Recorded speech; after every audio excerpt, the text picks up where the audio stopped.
welcome back to my channel. My name is Alison, the online piano and violin tutor. So today I'm going to be going through all of the 10 pieces in the Violin Songbook 1.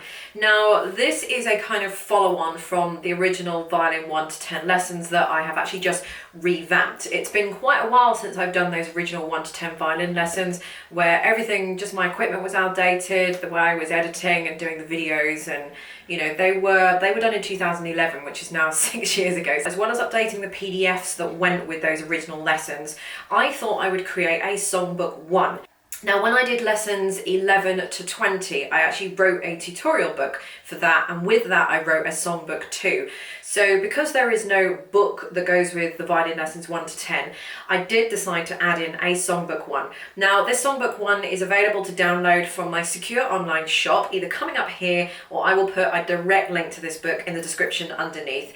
And this book contains 10 classical and original pieces that have been arranged by me that follow on from those original 1 to 10 violin videos. So rather than you following that course of 1 to 10 and then thinking, well, what do I do next? Or I want to play some more pieces before I move on, and looking on the internet and trying to find some pieces, but they're either too easy or they're too difficult and you just don't really know what to do. This is where book 1 comes in. Now, as I said, you can get it from my secure online shop, and it is a download only book, which means it is not a physical book that I ship out, it is a download only. So I have printed this out on my printer at home, and then I've just spiral bound it together like you see here. And I'm going to take you through all of the 10 pieces in here. I'm going to perform them all for you so you can hear what they're going to sound like, and then I will take you through them as well and help you learn them and go through any little difficult parts that I think you might come across. So grab your book and your violin and let's get playing. So before we get going with the tutorial, I will put timestamps to all of these pieces directly underneath this video. So if there's a particular piece that you want to go to, head underneath this video and you'll be taken directly to it. Okay, so Ode to Joy.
Okay, so this is probably the easiest one in the book, which is why I decided to put this first. And you will just notice first of all that when you have the first note, which is a B, you're going to put, it's a B natural, so you'll have known from the basic charts and the chord chart, the fingering charts that we had in, I think it was lesson 3, that a B natural is going to be there. Now it's very important that you just know where your fingers, mostly the second fingers, are going to be, whether they're going to be next to the third finger or whether they're going to be next to the first finger. So depending on the note, which you can refer back to using that note chart that I did in lesson 3, you can then determine where your finger's going to be, next to the third or next to the first finger. So the B is going to be there for this one. Now everything else for the first 4 lines, everything is just on the G string. You will notice with all of these pieces, I'll just say this once now, that I haven't really put any bowing marks, I haven't put any dynamics for any of you guys that know all about that, I haven't put any slurs. All of that is covered in book 2, which is lessons 11 to 20. So I've decided not to put any of that in here just because I wanted to focus on just mostly playing the music and just getting that down and sorting out the fingering so you know where your intonation, which means, you know, having your fingers in the right place so it sounds nice and in tune, and just concentrating on where you're bowing. The more things you have to concentrate, the harder it is. So that goes with all of the pieces in this book. You'll find that there's nothing in there, just the odd bowing mark here and there, and that little kind of, which looks like an N above the very first note, is a down bow. So it just suggests that you start with the bow going down, which is down towards the floor. Obviously going up is where your hand is going towards the ceiling and you're drawing the bow upwards. Going down is this way. If you see a kind of a V, a letter like a capital letter V above the notes, you'll know that is the symbol of an up bow. Okay, so then going on to the fifth line, this changes key here, which just means I just wanted to add a little bit of variety rather than just playing the whole thing all over again. So with this one, so we're measure 17 or bar 17.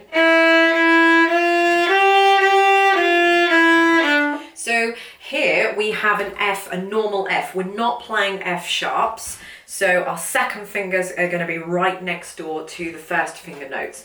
So that's where you're going to put your second fingers for there. And that is pretty much it all the way through it. There isn't really anything else to kind of say about that. And hopefully you guys know that the tune with this. So I'm going to move on. So the next one is Country Gardens.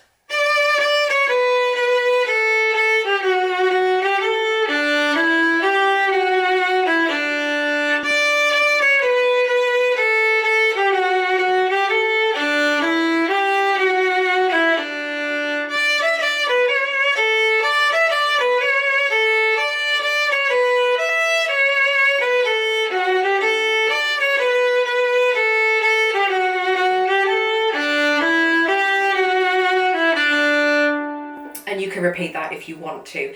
Okay, so for this one, the second fingers on the A string are C sharps, and they are going to be right next door to the third fingers, and that's exactly what you've got in the first bar or the first measure. You've got a D, and then you've got a C sharp.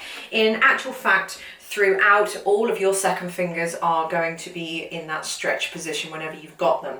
Now you'll see some finger fours for ease. When you see those, do those. Don't do open strings. For example, 7, 8, 9, measure 9 or bar 9. It's just really unviolinistic to do that. I know you guys are not going to enjoy using the fourth fingers, but do you remember when we were in, I think it was lesson 8, when we were talking about the third and the fourth fingers, and I said it's good because it avoids string crossing. Did you just hear that E scrape that I just did there? And I just did it again there. So that's what you get when you do something that's unviolinistic. So it's better to do. It's better for the sound, and it avoids crossing a string as well. So with this one, just go a little bit slower. You don't have to go as fast as I did.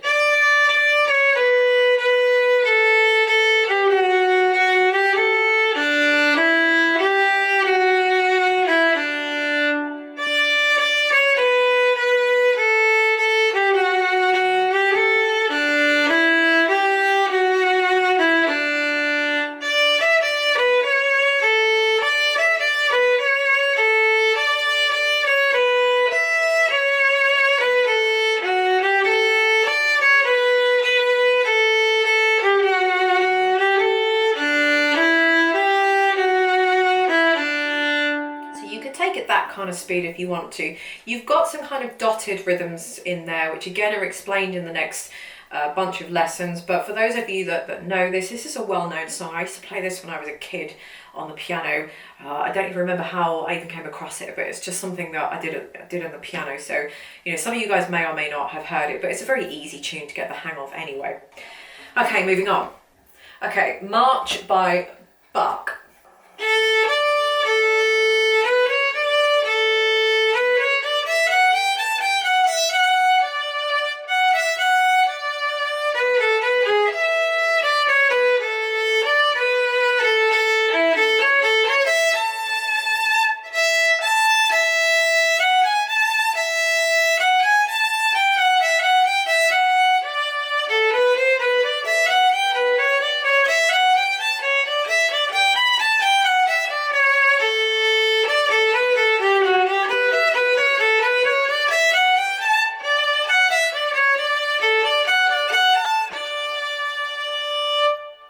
Okay, now this does jump around a little bit, I'll give you that, and there's lots of scale runs, but just take it slowly. You don't have to do it quite as fast as I did.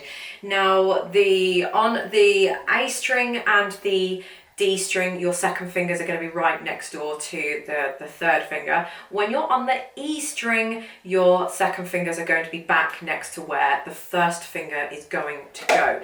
So for example, you've got the first bar or the first measure. So that's a stretched second finger. Same thing. Now the second finger is back for the G on the E string. Okay, and then you've got a G sharp, actually similar to what we had in the Blue Danube before it. Just stretch it. And then you've got a fourth finger right after it. So that one's easy because the third finger is on the D string just above the blue dot, and the fourth finger is jammed in right next door to it on the A string. So it's really easy to pick out where that fourth finger is going to go because it's just right next door to it. Moving on to measure 10. We've now got a G sharp on the E. So that is stretched next door to the third finger.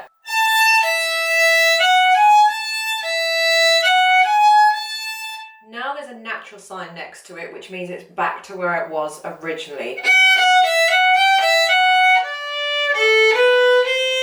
Now in 13, there's another second finger, and on the last note of that is a C natural, which means it is a back second finger. Now it's a C sharp, so it's stretched. And then you just keep it stretched throughout, and then you're back to using all of the notes as normal. There's nothing else going on in there. So very quickly, that was a nice and sort of simple one. There is a little bit of back and forth with the second fingers and things with the G sharps and the C sharps and things. But on the E string, if you've got a normal G, it's going to be back next to the first finger. If you've got a G sharp like you have in 10 and 11, it's going to be stretched. If you've got a C, it's going to be stretched. And if you've got a C natural, which you have in 13, it's going to be back where the first finger is. Right, so we've got the Blue Danube.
So that's a really nice little fun piece. It's also very long, and there's a couple of little tricky bits in there which I'm going to go through. So the first thing you'll notice that it is a very, very jumpy, which is exactly what I wanted, because I wanted you to get those levels of the arm that we talked about in one of the lessons, one of the original lessons 1 to 10.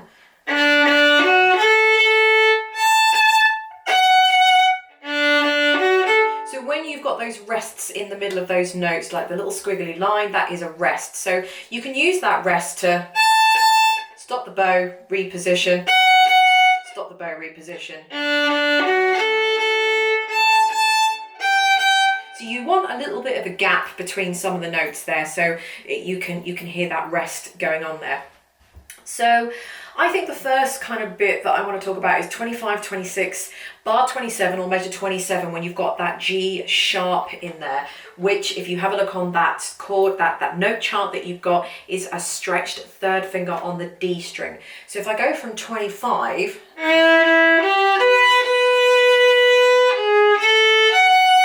so all I'm doing is just stretching that third finger. Stretch it just above the dot, and that's it. You're carrying on from there. At 35, you've got 2 ones in a row, and you've got, actually you've got 4 ones in a row, and you've got B's to A sharps. Now, I know this wasn't on the chart, but an A sharp is a B flat. The reason why I didn't put it as a B flat in the music is because of the key, but an A sharp is going to be a back 1, so it's going to be all the way as far as the nut. So you're going to be playing 1, 1, 1, 1, 1. So you're going to be playing B, A sharp, B, B. So just slide it backwards. It doesn't really matter. So if I go from 31, 32, 33.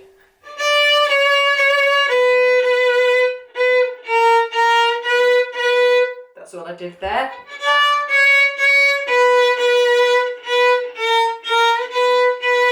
So you just slide it backwards and forwards. And the last little bit that I wanted to talk about is at 42, 43, 44, 45. You've got a 4th finger on the G sharp. Now, this one is a little bit more of a difficult one, but it's just one of those things that you just use to get around kind of things with. It's perfectly legit to do, it's absolutely fine, but it's just one of those little tricks that we violinists do just to kind of, just to make things easier for us. So if I go from 42,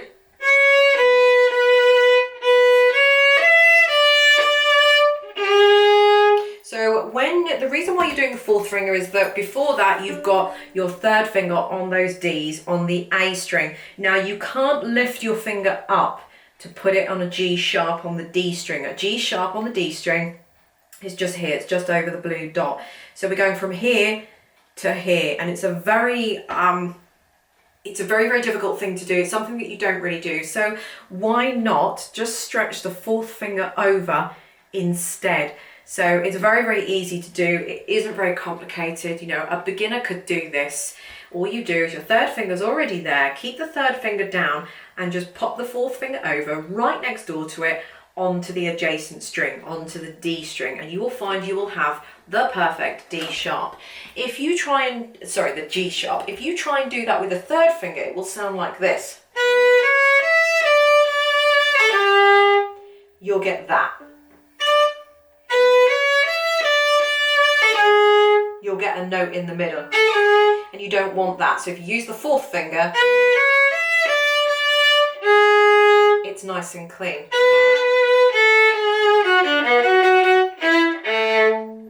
And then we've already talked about the G sharp that you've got at the end of that line.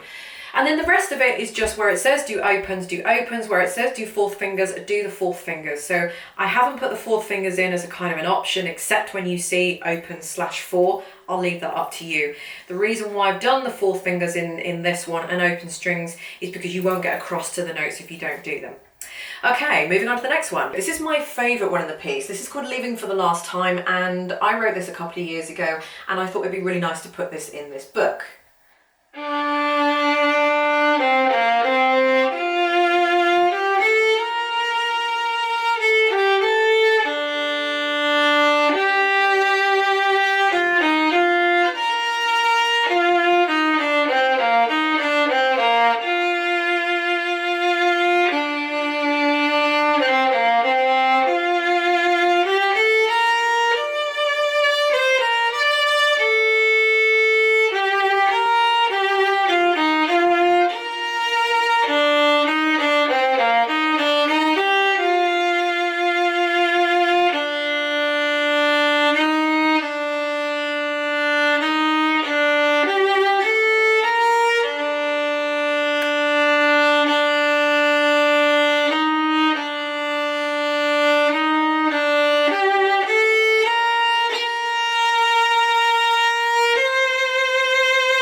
Okay, so this is the first piece we come across that has a key signature with flats in it.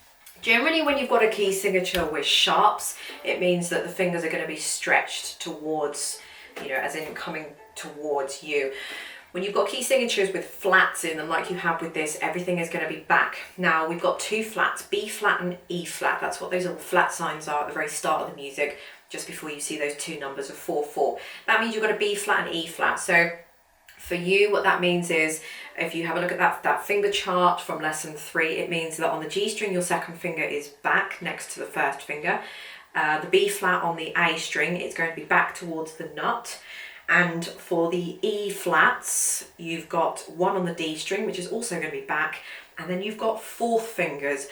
Guys, when you've got two flats, the first one is a B flat, the second one is an E flat. So when you see two flats, do not do open E's. That's so important with this, especially the last half where the tune repeats again, but it's all up an octave, or it sounds like the same as the beginning, but it's gone up a lot higher.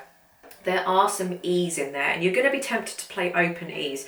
I've written 4s on some of them, but not all of them. So just watch out for those. You will know straight away that you've played an open E by mistake, because it'll just sound awful. I mean, if you play an open E, so if I'm going from 27,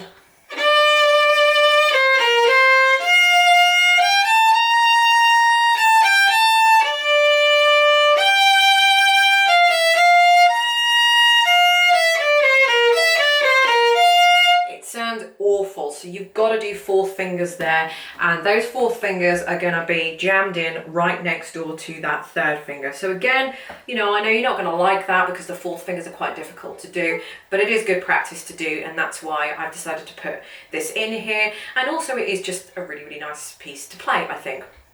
There are some open Ds that you can play in there. You know, that's fine. If you want to do fourth fingers, do that. If you want to just do the opens, that's absolutely fine. But just remember that your B flats at the start are going to be right next door to the first finger. Your E flats are going to be back on the D string, as are the B flats on the A string.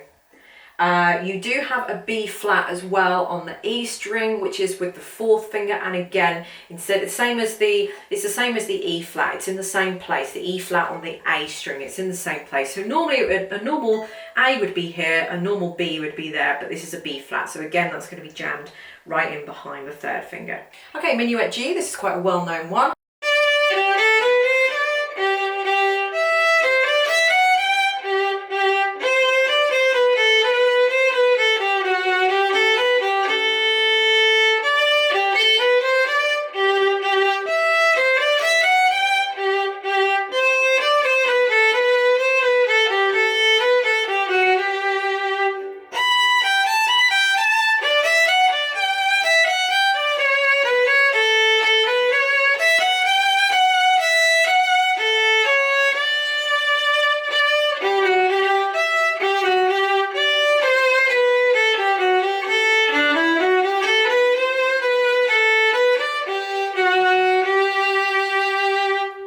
Okay, so we know it's in the key of G because it says Minuet in G, and what that means for us is that you've got F sharp, so that means that your second finger on the D string for an F is going to be right next door to the third finger, but it also means that there's going to be normal Cs. So if you've got a C on the A string, it's going to be in its back position, and it's going to be here. There are the occasional C sharp that you've got sort of the third line from the end, so that just means that it's going to be stretched on the A string next to the third finger. So this would be C sharp, this is C natural, C sharp, C natural. So, you know, you just flip between the two. So you've got C sharps there. And then you've got a couple of fourth fingers for the E's. Do those because, again, it was avoiding a string crossing. You can't really go from... It's a bit kind of... It's a bit cumbersome to do that, and again, not violinistic. Although having said that, I do realise at the end of the first line you've got... I do realise that you are jumping from the E string all the way down to the D string, but that's not so bad because it's almost kind of at the end of a phrase, so you can get away with... You can get away with stopping the bow. Stop the bow, move. You see, rather than, you don't want to keep the bow moving, otherwise you'll get that kind of slur. So you can hear I stopped the bow very, very quickly. It's just a quick little stop before we move on again, and that just gives me time to just stop the bow, move my arm, and just carry on with the notes. I think that's it for this one. I don't see that there's anything more complicated. Okay, Air from Water Music Suite.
So after the first two lines, you can do a repeat if you want to. I didn't, just to save time for this. Now this is very jumpy, I understand that, but again, another reason for putting this in is I've got a very tight dotted rhythm in there, and it's quite jumpy on the strings. So that's going to help you with the string crossings. So this is going to be very, very difficult for string crossings. But again, this is all part of the tutorial and all part of the reason specifically why I've put this in. So in terms of where your fingers are going to go, this is in the key of F major, and this means that you've got B flats. So it means that you've got B flats on the A are not going to be on the dot, they're going to be back all the way to here. You can do open E's if you want to, because there aren't two flats, there's only one in this one. So again, jumpy.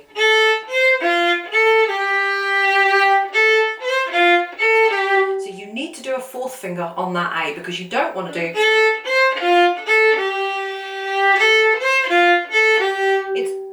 too jumpy, if that kind of makes sense. It's too jumpy in the terms of it kind of feels like it's lazy, and the tone changes too much, and potentially you're just going to get other screeches and scratches in the middle there. So if you can avoid those at all costs, I would do that. So yeah, it is jumpy. You've got that kind of rhythm, and I kind of do stop the bow in between there, so it's...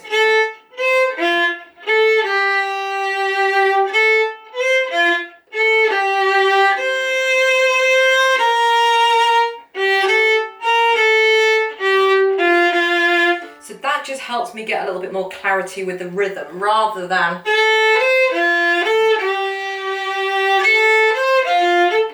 keeping the bow moving throughout that, because it's that's kind of how I feel that this is going to be. Da da da da da. It's like almost like droplets of water, isn't it? Hence it's from the Water Music Suite. But I feel if you play it with the bow not moving, or with the bow moving throughout rather than stopping the bow, it's da da da da da. I feel that the whole reason why Handel did that dotted rhythm, da da da da, is because of an effect or some imagery that he wanted to drum up for the listener.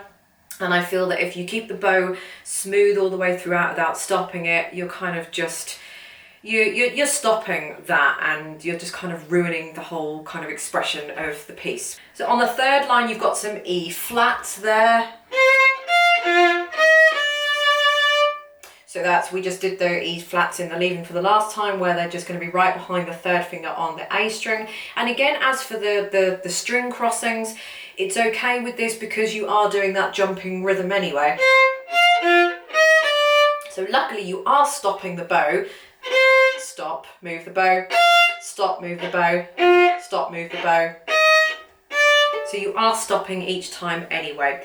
So you might find this a little bit difficult in terms of all the string crossings and frustrating because you're hitting so many strings, but stick with this, because if there's any way to get rid of those horrible scratching and string crossings, it's going to be to tackle the one thing that you're not so good at, which will really help with this piece. Okay, so we've got another one from the Water Music Suite, Alla Hornpipe.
Okay, so don't play that speed that I've just played it to start with.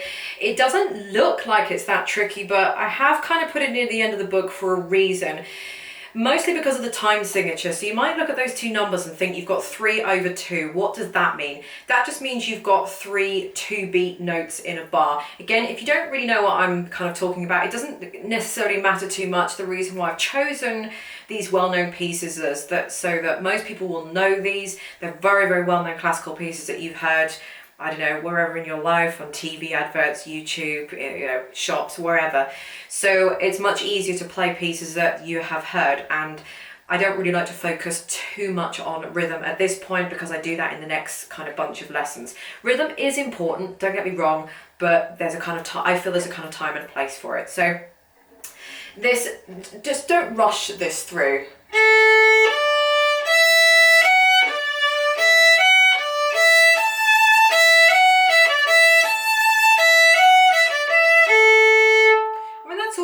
Really, there's nothing kind of exciting in there. The second fingers are going to be stretched on the D string and on the A string, which means they're going to be next to the third finger. On the E string, your second finger is going to be back next to the first finger. Measure 24, bar 24, I want to go over that because I think you're going to find that quite difficult. So it's not difficult in terms of technically, so it's just a...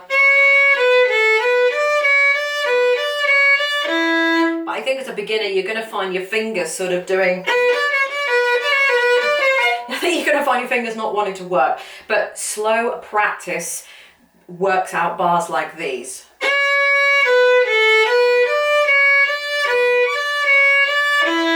You might notice that I keep my first finger down when I do those. Obviously not because I'm doing an open A there, but when I'm putting the 1 down, I don't lift it up. I don't really do that. It's very difficult for me not to do that because then I've been so many years not doing that anyway. But if you lift your fingers up, you get open A's. But keep it down, so you're just swapping between the 3 and the 2. And then it's there when you need it. So a little trick, if you can keep your fingers down, keep them down, because it saves you sort of lifting fingers up. But just slow practice.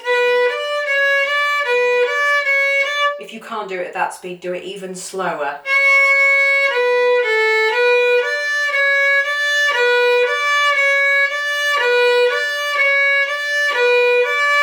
And just keep going over B, D, C, D, or 1, 3, 2, 3, 1, 3. Just keep going 1, 3, 2, 3, 1, 3, 2, 3, 1, 3, 2, until your fingers bleed or you get bored, whichever comes first, and then you can move on to the next bit. But that's just targeted practice, is a way to practice those little bits. Okay, so I think that's it with that one, and then we are on to Frohlicher Landmann. I really like this. This is a nice piece on the piano.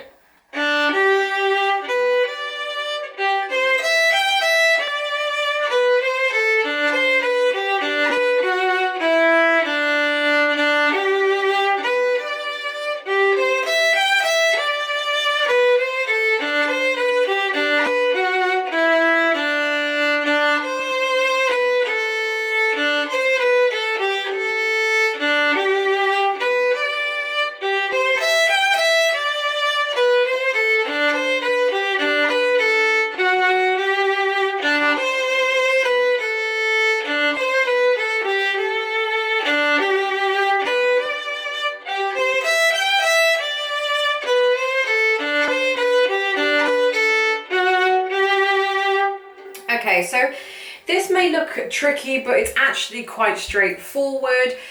You're mostly, you're just on the D string, you're a little bit on the E string. The second fingers on the D string are going to be stretched. The second fingers on the A string are back next to the first finger, as are the second fingers on the E string. They're also going to be back. So E string is back, A string, second fingers are back, and on the D string, they're going to be stretched. We're not even going on to the G string anywhere because we only go as low as an open D. And I'm just trying to think of anything else that might actually be quite difficult. But to be perfectly honest, we've covered a lot of stuff going through this book anyway. So by the time you get to the end of this, we've covered all those little things like, you know, I want to say things like the string crossings and things like that. But again, we covered that in the previous, the previous pieces, or some of the previous pieces. So, and as for kind of difficult rhythms and things, and stopping the bow if you're jumping and things like that, again, we've covered that. So whenever you've got those kind of techniques that you need to apply with this, then just simply apply them. The information that we've said before just applies for this one too. And last but not least, what should we do with the drunken sailor?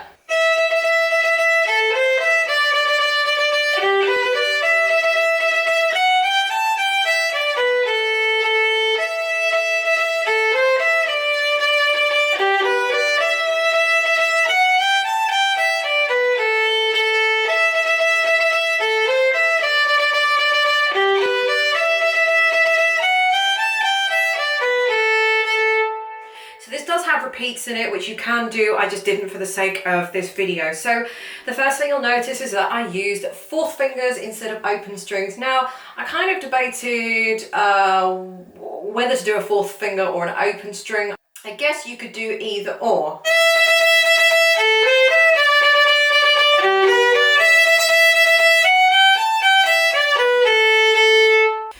You'll notice in the second measure, so if I do an open E,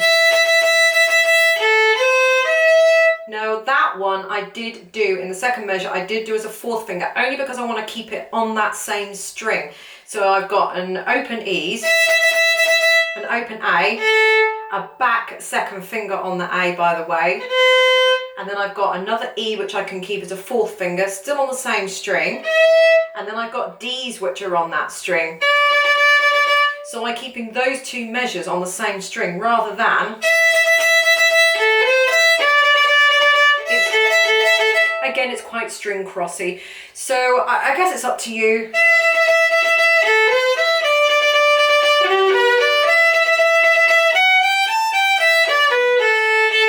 It's up to you whether you want to do open E's on these, but where I have put those fourth fingers, do the fourth fingers.